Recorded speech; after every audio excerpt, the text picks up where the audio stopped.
ఆ అపరాధము వలన ఈ రాజకుమారుడు చనిపోవుటచే ఇతన్ని మేము తీసుకొని వచ్చి అగ్ని సంస్కారం చేయుటకు కూర్చొని ఉన్నాము. ఇది చూచి ఆ ప్రభువులకు దయ కలిగిన వచ్చి వీరిని బ్రతికించి తిరిగి అందుకు 7 మేళాలు చేయుటకు ఒప్పుకున్నాము. వెంటనే రాజకుమారుడు బ్రతికి కూర్చుండును. ఈ విధముగా వారు చెప్పగా విని ఈ షావుకారు మదిలో సంతోషించి, అటువంటి ప్రభువులు ఎక్కడుందులో చనిపోయిన రాజకుమారుని బ్రతికి కూర్చుండెను. నా ఓడలు ఒడ్డున అడ్డుకొని ఉన్నవి.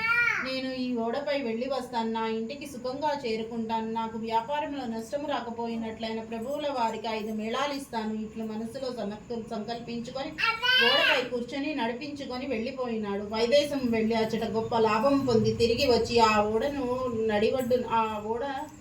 నది ఒడ్డున లంగరు జైలేయించి ఇంటికి వెళ్ళినాడు. తన నౌకర్లందరూ ఓడలోని ధనము మోసుకొని పోయినారు. ధనమును ఇంటిలోని వేసుకొని షావుకారు సంతోషముతో ఉన్నాడు. ధనమును చూచి ప్రభువుల వారి మేళా మరిచెను. అందుకు ప్రభువులకు కోపం కలిగి దండన చేసినారు. ఓడ నీటిలో